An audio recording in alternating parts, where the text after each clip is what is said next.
Leo జీవితం ఎప్పుడూ ఒక రేసులా సాగిపోయేది.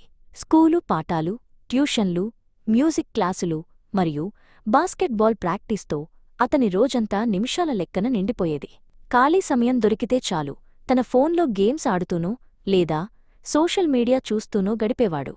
అతని మెదడు ఒక్క క్షణం కూడా విశ్రాంతి తీసుకోకుండా ఎప్పుడూ ఏదో ఒక పనిలో మునిగి ఉండేది. కాని లోలోపల లియో చాలా అలసిపోయినట్లు మరియు విసుగ్గా అనిపించేవాడు. కొత్తగా ఏదైనా ఆలోచించాలన్నా లేదా ఒక కథ రాయాలన్నా అతని మెదడు మొరాయించేది. తనకి ఏమీ తోచనప్పుడు, బోర్ కొట్టినప్పుడు అతను చాలా అసహనానికి గురయ్యేవాడు. ఆ ఖాళీ సమయాన్ని ఎలా గడపాలో తెలియక వెంటనే తన ఫోన్ కోసం వెతికేవాడు. ప్రపంచం తన చేతుల్లో ఉన్నా ఏదో వెలితిగా అనిపించేది. ఒక సెలవు రోజున లియో తండ్రి భాస్కర్ అతన్ని సముద్రతీరానికి తీసుకువెళ్లారు. అక్కడ ఫోన్లు లేవు, ఇంటర్నెట్ సిగ్నల్ కూడా సరిగ్గా లేదు. నాన్నా, ఇక్కడ ఏమీ లేదు, నాకు చాలా బోర్ కొడుతోంది, మనం ఇంటికి వెళ్ళిపోదామా అని లియో విసుగ్గా అన్నాడు. భాస్కర్ నవ్వి, లియో, ఈ నిశ్శబ్దాన్ని గమనించు, ఈ ఖాళీతనంలోనే ఏదో గొప్ప విషయం దాగి ఉంది అని చెప్పారు. వారు ఇసుకపై కూర్చుని అలల శబ్దాన్ని వినడం ప్రారంభించారు. లియో మొదట చాలా అసహనంగా అటూ ఇటూ కదిలాడు. ఏమీ చేయకుండా కూర్చోవటం అతనికి నరకంలా అనిపించింది. అప్పుడు భాస్కర్ ఒక కథ చెప్పడం మొదలుపెట్టారు. లియో, ప్రపంచాన్ని మార్చిన గొప్ప ఆలోచనలు అన్నీ కూడా ఇలాంటి బోర్ కొట్టే సమయాల్లోనే పుట్టాయని నీకు తెలుసా అని అడిగారు. చాలా కాలం క్రితం ఈషన్ అనే ఒక తెలివైన యువకుడు ఉండేవాడు. అతను కూడా ఎప్పుడూ ఏదో ఒక పనిలో బిజీగా ఉండేవాడు. కాని ఒకరోజు అతను ఏ పనీ లేకుండా కేవలం విశ్రాంతి తీసుకోవడానికి ఒక పెద్ద చెట్టు కింద కూర్చున్నాడు. అతనికి అప్పుడు చాలా బోర్ కొడుతోంది అని భాస్కర్ వివరించారు. లియో ఆసక్తిగా వినడం మొదలుపెట్టాడు. ఆ నిశ్శబ్దంలో ఏమీ చేయకుండా బోర్ కొడుతున్న ఆ క్షణంలోనే ఒక యాపిల్ పండు చెట్టు నుండి కింద పడటం అతను గమనించాడు.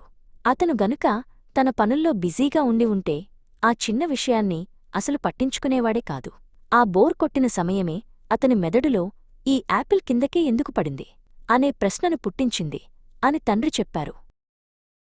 ఆ ఒక్క ప్రశ్న గురుత్వాకర్షణ సిద్ధాంతానికి దారితీసింది. అతను ఏమీ చేయకుండా ఖాళీగా ఉన్నప్పుడే అతని మెదడు అత్యంత చురుగ్గా పనిచేయడం ప్రారంభించింది అని భాస్కర్ ముగించారు. లియో ఆశ్చర్యపోయాడు. అంటే బోర్ కొట్టడం మంచిదేనా నానా అని అడిగాడు. ఖచ్చితంగా, బోర్ కొట్టడం అనేది మన మెదడుకి కొత్త ఆలోచనలు సృష్టించుకోవడానికి ఇచ్చే ఒక అవకాశం అని భాస్కర్ అన్నారు. మనం ఎప్పుడూ ఏదో ఒక సమాచారాన్ని మెదడుకి ఇస్తూనే ఉంటే దానికి సొంతంగా ఆలోచించే సమయం ఉండదు. అందుకే అప్పుడప్పుడు ఏమీ చేయకుండా ఉండటం చాలా అవసరం అని భాస్కర్ లియో భుజంపై చేయి వేసి చెప్పారు. లియోకి అప్పుడు అర్థమైంది, తన మెదడుకి కూడా రీఛార్జ్ అవ్వడానికి నిశ్శబ్దం కావాలని. ఇంటికి వచ్చాక లియో ఒక నిర్ణయం తీసుకున్నాడు.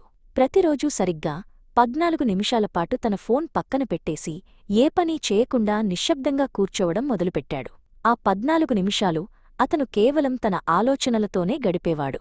మొదట్లో కష్టంగా అనిపించినా మెల్లగా అతని మెదడులో అద్భుతమైన ఊహలు మొదలయ్యాయి. కొద్ది రోజుల్లోనే లియో తనలో గొప్ప మార్పును గమనించాడు. అతనికి కొత్త కథలు రాయాలని, రంగులతో బొమ్మలు వేయాలని అనిపించేది. బోర్ కొట్టడమంటే సమయం వృధా చేయడం కాదు, అది మన సృజనాత్మకతను మేల్కొల్పే ఒక మంత్రమని అతను గ్రహించాడు. ఇప్పుడు లియో బిజీగా ఉండటమే కాదు, నిశ్శబ్దంగా ఉండటాన్ని కూడా ప్రేమిస్తున్నాడు.